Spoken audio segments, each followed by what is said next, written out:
Okay, let's talk about something so many of us over 40 have noticed. The scale starts to creep up, your body shape just changes, and all the old tricks that used to work to manage your weight, suddenly they don't. You are not imagining it. So let's dive right into the science behind what's really going on. Right? It's the question on everyone's mind. It really can feel like your body's been handed a totally new rule book and nobody gave you a copy. But here's the thing, and this is really important. This isn't some kind of personal failure. It is a predictable biological shift that's happening. So what is this midlife body shift really? Well, that's what we're tackling first. And notice the subtitle here. It's a common experience for a reason. Because while we hear a lot about menopause, this is actually a physiological change that affects both men and women, and it's all driven by some pretty profound hormonal transitions. So for women, we're talking about menopause, which is officially marked by the end of menstruation and that really sharp drop in estrogen.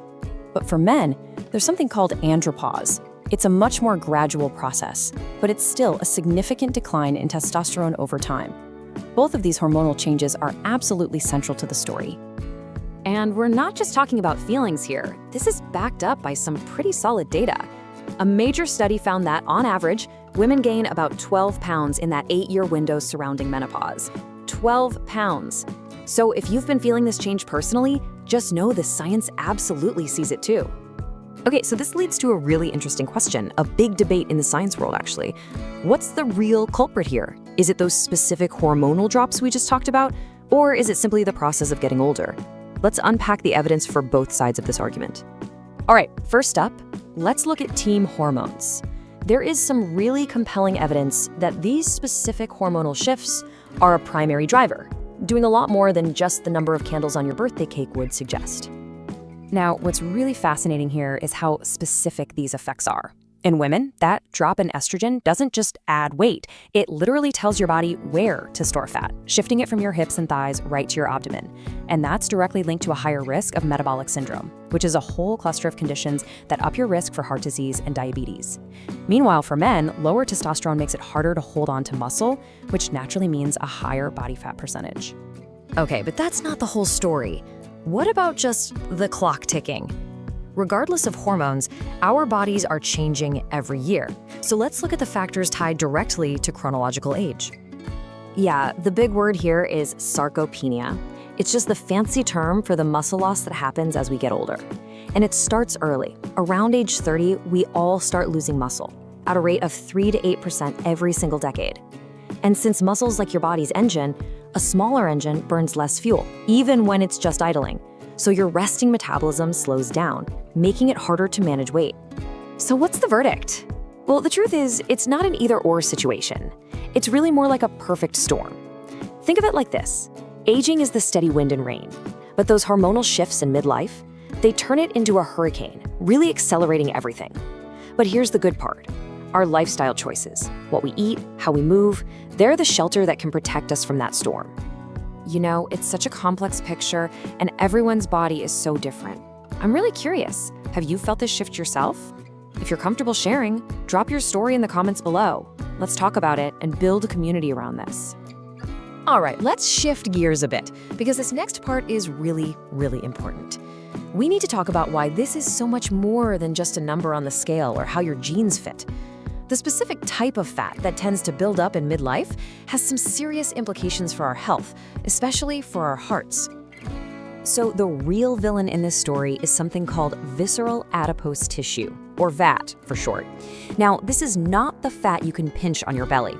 No, this is the sneaky, dangerous fat that's deep inside, wrapped around your vital organs like your liver and your heart. And because it's so metabolically active, it's a much bigger problem. And just look at this chart. I mean, it tells the whole story. Before menopause, this dangerous visceral fat is only about 5 to 8% of a woman's total body fat. But look what happens after. It jumps to 15 to 20%. Let that sink in. That is a massive increase in the most dangerous type of fat in your body. And that huge leap has real consequences. It's directly tied to a higher risk of heart disease because it cranks up inflammation, messes with your cholesterol, and can lead to insulin resistance. The science is super specific on this too.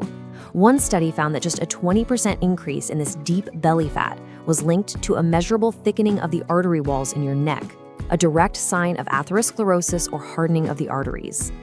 Okay, I know that last section was a little heavy, but I promise this isn't a doom and gloom story.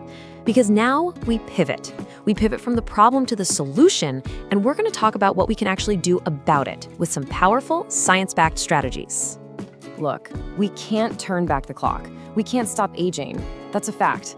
But what we absolutely can do is change how our body navigates this new terrain.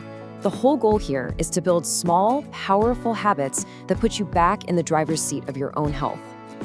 One of my absolute favorite techniques for this is something called habit stacking.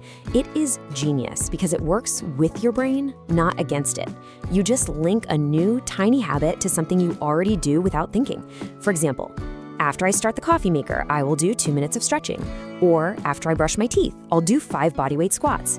The key is making it a micro commitment. It's so small, it feels almost too easy, and that's precisely why it works.